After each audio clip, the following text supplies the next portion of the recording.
வணக்கம். நான் தான் உங்கள் அக்கறையாரம் பேசுகிறேன். இன்றைக்கி ஒரு குட்டி கதை சொல்ல போகிறேன். ஒரு நகர்ப்புற பகுதி. அந்த நகர்ப்புற பகுதியில் ஒரு ஆஃபீஸ் இருந்தது. ஆஃபீஸில் ஒரு சின்ன ஆஃபீஸ் தான். அதில் ஒரு ஒரு வேலையால் வயசானவர் அவர் வேலையால் வச்சுக்கிட்டு ஆஃபீஸ்க்கு உண்டான சின்ன சின்ன கணக்குகள்லாம் பணங்கள்லாம் பேங்க்கில் கட்டுறதெல்லாம் அவர் தான் பயன்படுத்திக்குவார். ஸ்டார்ட் அப் கம்பெனி அது.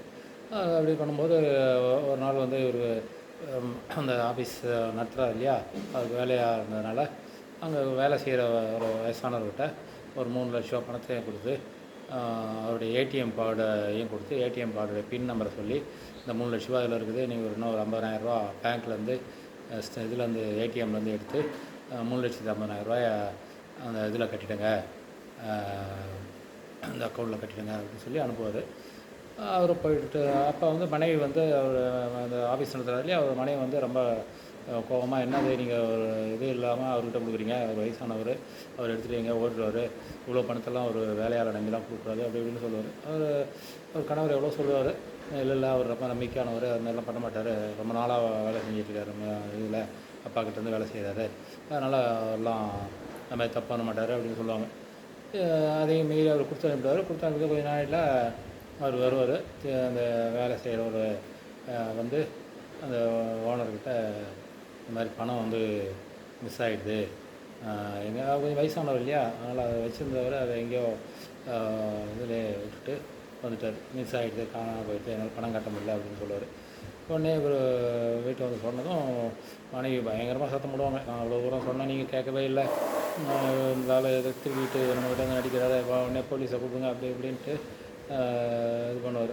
ஸோ அந்த அம்மா சொல்லுவாங்க, அவர் இல்லை அப்படிலாம் கிடையாது, ஒரு நல்ல மனுஷன், அப்படிலாம் பண்ண மாட்டார், எதுவும் தப்பு பண்ண மாட்டார், நியாயமாக நடந்துவார் அப்படின்னு சொல்லுவாங்க. அதெல்லாம் இல்லை, முதல்ல அட்லீஸ்ட் அவங்க அவர் மேலே வேலையிலையும் வைக்காதீங்க, அவரை துரத்தி விடுங்க அப்படின்ட்டு சத்தம் போடுவாங்க. அவர் வேறு வழி இல்லாமல் மனைவி சொல்கிறத இது பண்ணி, ஏன்னா பணமும் போயிடுது இல்லையா, அதனால் மனைவி சொல்கிறத இது பண்ணி அவரை வேலையை விட்டு நீங்கள் போயிட்டு வாங்க, அப்புறமா நான் உங்கள்கிட்ட பேசுகிறேன், வீட்டுக்கு போகணும், இல்லை இங்கே இருக்காதீங்க அப்படின்னு சொல்லுவார். வேணா அவரும் கிளம்பி போயிடுவார். கொஞ்ச நாள் கழிச்சு ஃபோன் வரும். ஃபோன் வந்தால் ஃபோனில் யார் என்னன்னு கேட்பார். இது மாதிரி உங்கள் ஃபோன் நம்பரும் அட்ரஸும் ஒரு பேப்பரில் வச்சுருந்தது, அதில் தான் ஒரு பணம் இருந்தது, 3 லட்ச ரூபா பணம் இருந்தது, ஏடிஎம் கார்டும் அதில் இருந்தது, அதனால தான் உங்களுக்கு கால் பண்ணேன், ஒரு பெரியவர் தான் வந்தார், அவர் மறந்து வச்சுட்டு போயிட்டார் அப்படின்னு சொல்லுவார். உடனே அவர் ஆச்சரியப்பட்டு, அப்படியா ரொம்ப சந்தோஷம்ன்ட்டு, நான் அங்கேயே இருங்க, நீங்கள் எந்த லொக்கேஷன் அனுப்புங்க, நான் உடனே அங்கே வந்து வாங்கிக்கிறேன் அப்படின்னு சொல்லிட்டு சொல்லுவார். அவர் உடனே லொக்கேஷன் போவார், அங்கே போயிட்டு அவர்கிட்ட வாங்கிட்டு நன்றி சொல்லிவிட்டு வந்துடுவார்.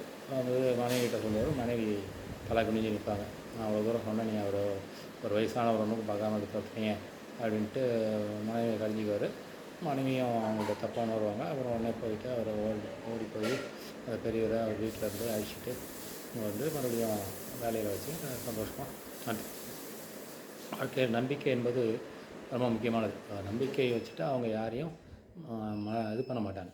நம்பிக்கையோடு வாழ்க்கையில் இருந்தோம்னா எல்லா விஷயங்களும் சுமூகமாக இருக்கும். அதுதான் அந்த பயனுள்ள சுருக்கம். நன்றி, வணக்கம்.